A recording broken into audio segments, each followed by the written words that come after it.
Welcome class, and this is a step-by-step guidance video on how to complete the MS Excel assignment for single t-test hypothesis testing.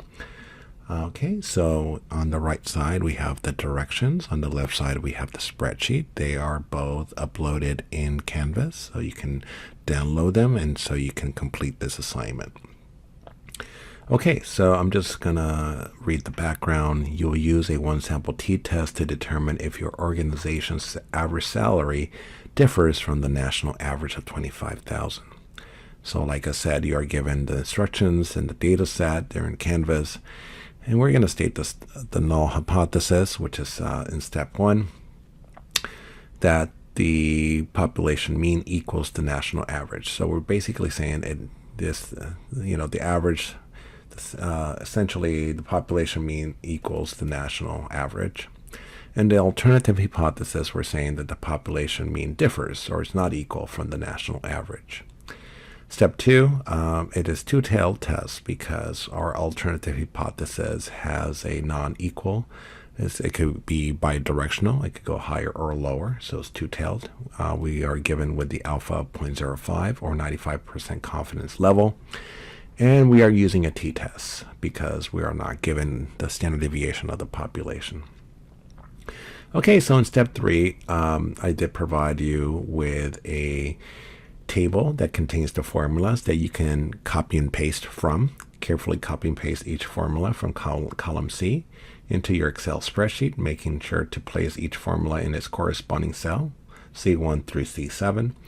Double check that your formulas match exactly as written, including all parentheses and symbols, as even small typing errors will affect your calculations.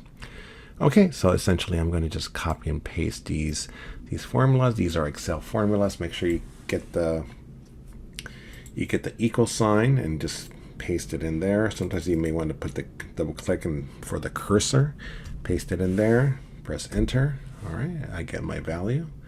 I'm going to do the same thing here for this one. So it's going to be standard deviation. So this is the sample mean that I just did, and I'm going to get the standard deviation of the sample. Remember, the special code for this one is standard deviation .s, which means sample. So it uses the special sample formula. Okay, now I'm going to move on to the next one, which is counts. Make sure you get the equal sign. I'm going to copy it, and then I'll paste it in there. Okay, sample size is 12.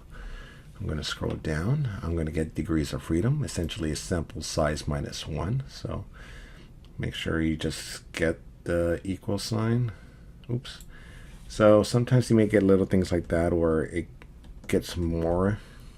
So make sure when you paste it, and there's no additional letters, like it starts with the equal sign from the very beginning. Okay, so that didn't work out. Okay, so this is a good example. So what I do is make sure you, okay, in this case, I'm going to open up the little field here and just remove the DF parentheses part. Okay, so you have to make sure that it starts with equal. Okay, and then I'm going to copy and paste the formula for this one, which gives me my critical value. All right, it worked out, thank goodness.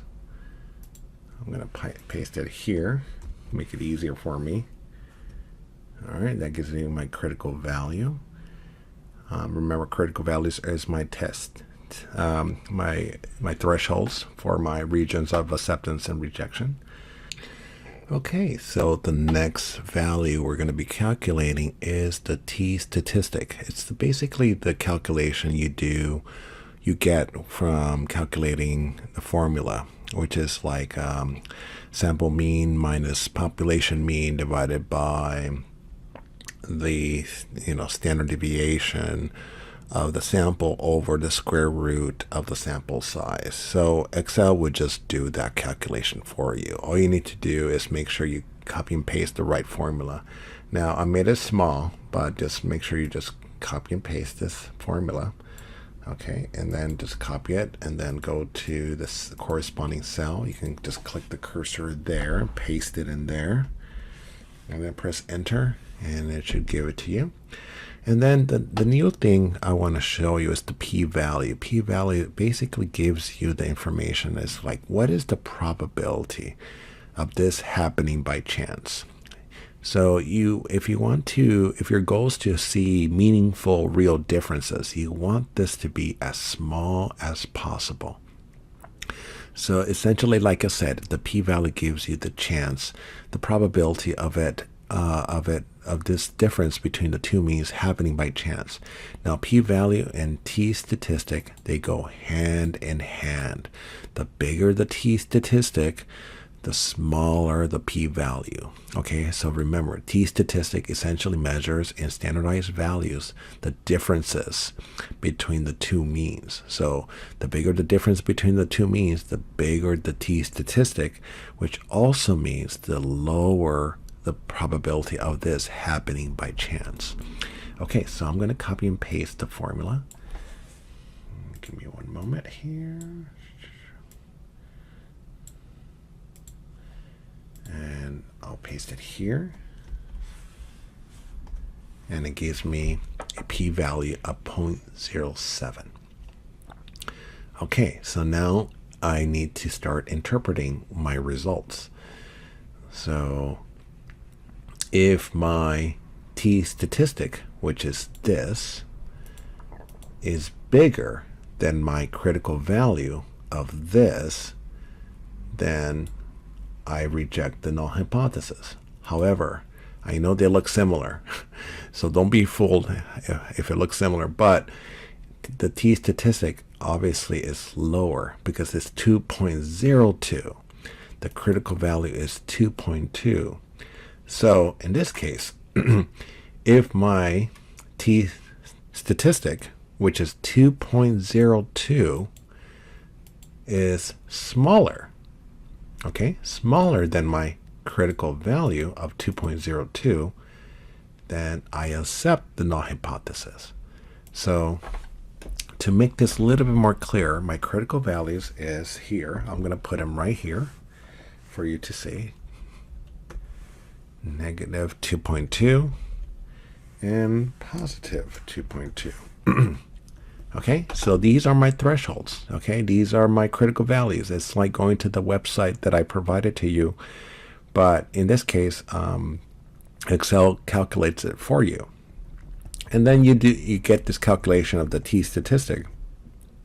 And then you got to find out, ask yourself, where does 2.02 fall between negative 2.2 and positive 2.2?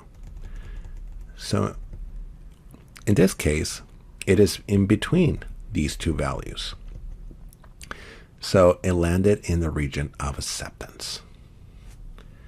Another method that I want to introduce you is the p-value method, which is this part.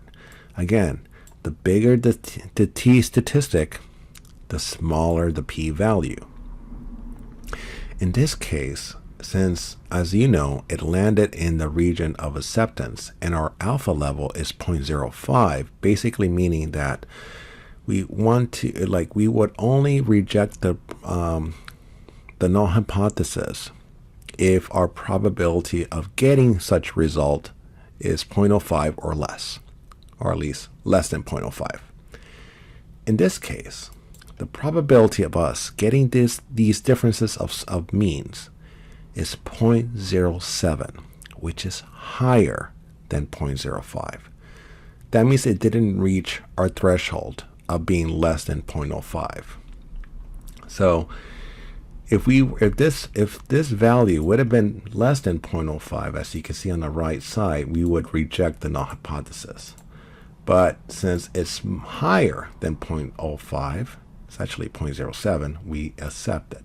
So either way, they should be aligned. Whatever method you decide to use, if you used, we've been using lately the t-statistic and critical value method, or the p-value method, they should arrive to the same result. So what you need to do is just make sure you complete in a Word document and provide proof that you did this. Make sure you provide all of your calculations, and then also indicate your t, basically your t statistic. Make sure you compare them. Okay, so ultimately you need to identify and write it out if your t statistic is greater or less than the critical value. And I help you with a decision guide. If it's higher than critical value, you reject it. If it's lower, you accept it. Or you can use the p-value method, where you have to identify if your p-value is either greater than or less than 0.05. Now, if you calculate a p-value that is less than 0.05, you reject the null hypothesis. However, if you calculate a p-value more than 0.05, you accept it. Again, these two methods should give you the same result. It's just two different ways of reaching it. Once you have gone through your decisions, or at least your criteria and all these steps, make sure you indicate that either reject or accept the null hypothesis. And also, based on the p-value comparison, you either say reject or accept the null hypothesis. Again, you should get the same result for both. Okay. Therefore, my final decision is to reject or accept the null hypothesis. Okay, so here's just to make sure you check for errors, things like that. State your conclusion.